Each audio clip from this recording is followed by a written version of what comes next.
मैं रवि। आज हम किसान आंदोलन के उस तथ्य पर बात करेंगे जो आपको बताएगा कि हिंदुस्तान के इतिहास का सबसे अराजक आंदोलन है, जिसे पूरे देश वाले शांतिपूर्ण आंदोलन समझ रहे हैं।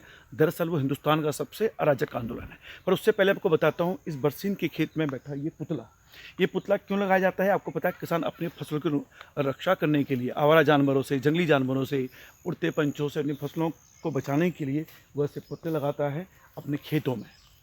ऐसी सुरक्षा के लिए हमें मौजूद रहना पड़ता है अपने देश के लिए। आज ये बताएं आप कि ये आंदोलन अराजक क्यों है, उस पर चर्चा करने के लिए मैंने आपको वीडियो बनाया है।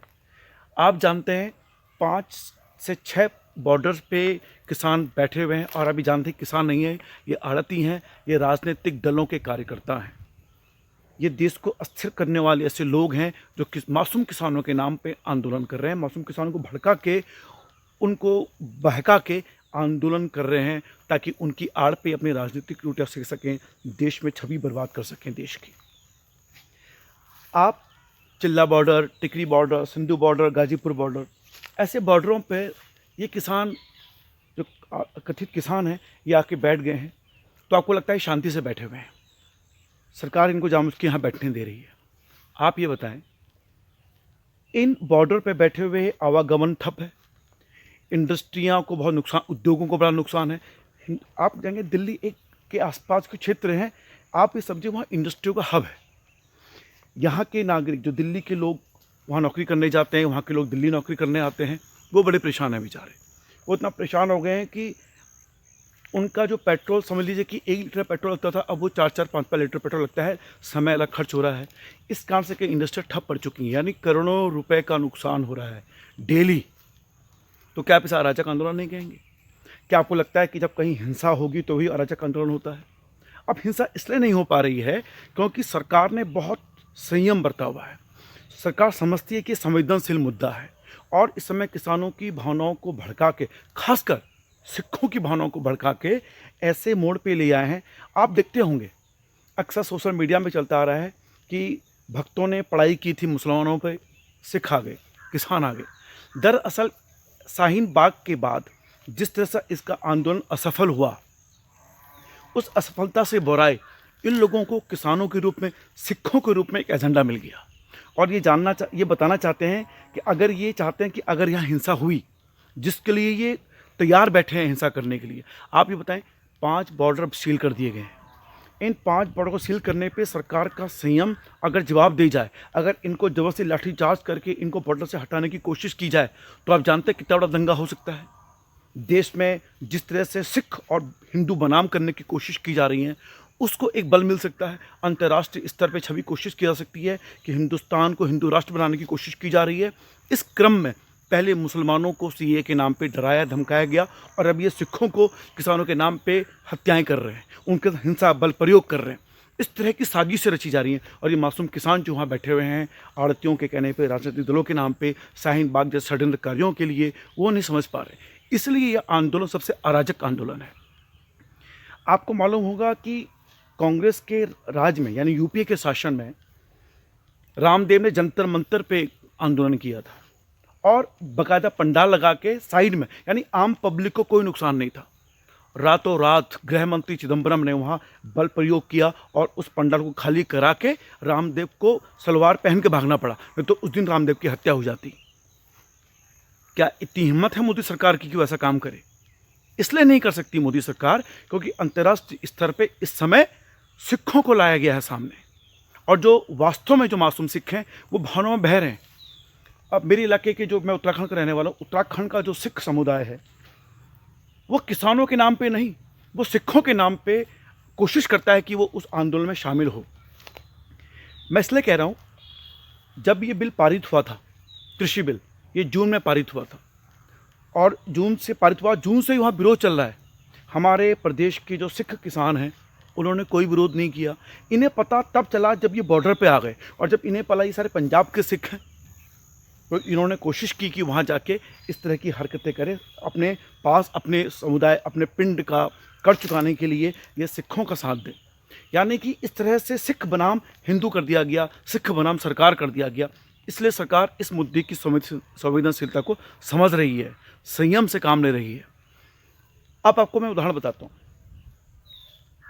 परम पूजनीय सिख के 10वें गुरु गुरु गोविंद सिंह जी, आप जानते हैं पटना साहिब में मुग़ल से युद्ध करते समय मुग़ल के जो सेनापति है वज़ीर खान, उन्होंने पटना साहिब को, यानी कि उस दुर्ग को जब गुरु गोविंद सिंह जी अपने परिवार के साथ थे, अपनी प्रजा के साथ थे, उसको चारों तरफ 6 महीने तक के लिए घेर लिया था।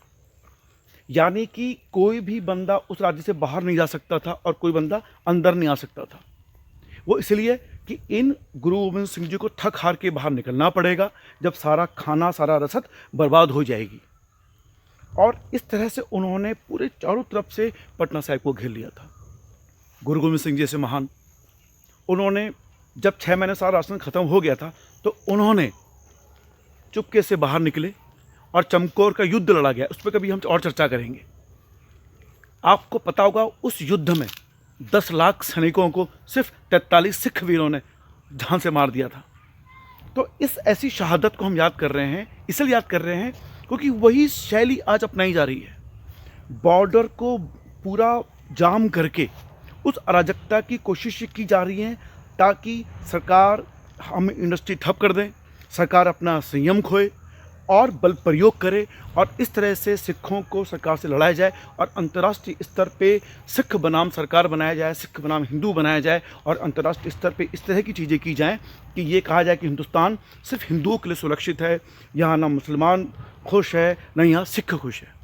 इसलिए ये अराजक आंदोलन है, क्योंकि अगर इनको वास्तव में किसानों को अपनी मांगें माननी होती तो ये आम नागरिक को परेशान नहीं करते, ये उस इंडस्ट्रियों का नुकसान नहीं होने देते। ये शांतिपूर्वक, जब सरकार ने इनको कहा है कि आप आइए, आपको एक स्टेडियम दिया गया, आप उसमें जाके आप आंदोलन कीजिए, देखिए कवरेज आपको तब भी मिलेगी। शांतिपूर्वक अगर आप आंदोलन कर रहे होते तो हम जैसे लोग, हम भी मानते हैं कि हाँ यार, ये किसान वास्तव में चाहते हैं कि इनका भला हो। आज सुप्रीम कोर्ट ने कमेटी बना दी है, उसके बावजूद हटने को तैयार नहीं है। ये कहते हैं कि 26 जनवरी को हम राजपथ पर ट्रैक्टर चलाएंगे। क्या मतलब बनता है भैया आप लोगों का? आप जानबूझ के सरकार के संयम से खिलवाड़ करना चाहते हो। आप चाहते हो कि सरकार अपने संयम तोड़े और सरकार संयम तोड़ते ही आप सिखों के नाम पे जितने भी वामपंथी संगठन हैं, राजनीतिक दल हैं, गैर भाजपाई, वो सारे के सारे हिंसा शुरू कर दें, फिर सरकार को गोली चलानी पड़े। और इससे होगा क्या? इससे मासूम किसान मारे जाएंगे जब हिंसा फैलेगी तो। और यही हुआ था भीमा कोरेगांव में, वहाँ पे कई मासूम लोग मारे गए। तो ऐसी हिंसा में हमेशा मासूम लोग मारे जाते हैं। जितने भी अराजक तत्व होते हैं वो अपना कांड करके सरकार को मासूम किसानों से लड़का के वो साइड भाग जाएंगे।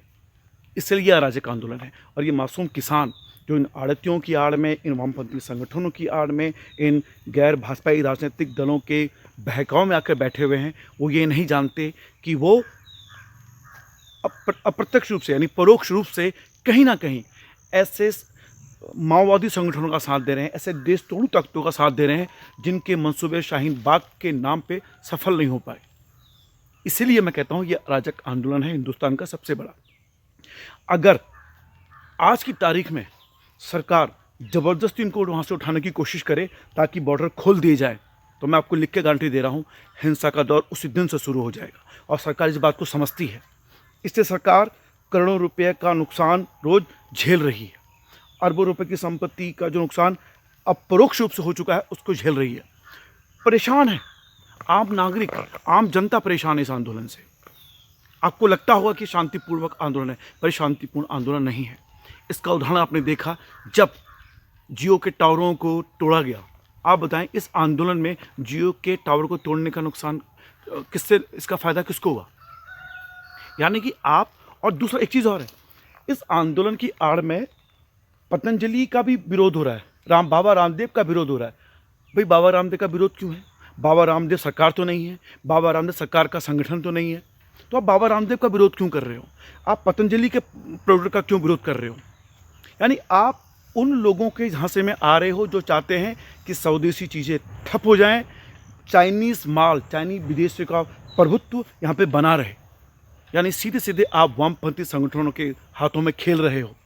इसीलिए ये आंदोलन इसलिए अराजक है क्योंकि ये वामपंथियों का आंदोलन है, सिखों का आंदोलन नहीं है, किसानों का आंदोलन नहीं है। सिख बड़ी मासूम काम होती है, किसान बड़ी मासूम काम होती है।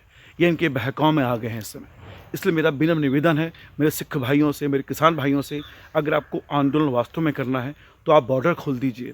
आप ऐसी जगह शांतिपूर्वक आंदोलन करें कि वास्तव में लगे कि शांतिपूर्वक आंदोलन है।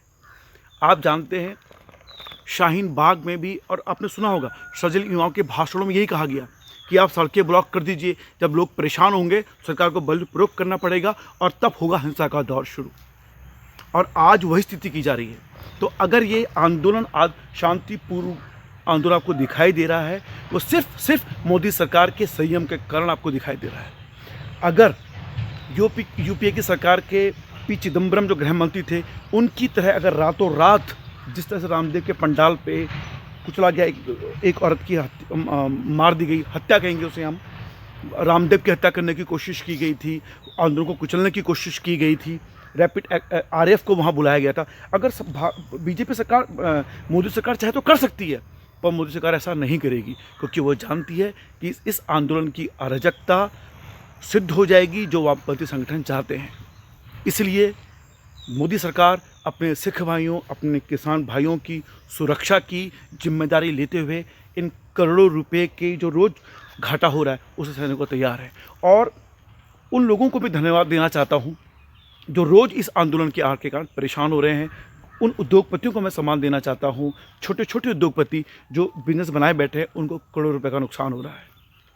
हे सिख भाइयों, हे किसान भाइयों, अभी भी आप इन माओवादी वामपंथियों के झांसे को समझने की कोशिश करें और यहाँ से आदम उठकर सरकार से आप लड़े। आप आंदोलन आपका अधिकार है, पर दिल्ली के बॉर्डर को घेर के जिस तरह से वजीर खान ने पटना साहिब को घेर लिया था, वो नियत आप जानते थे, यही नियत आपकी दर्शा रही है आज।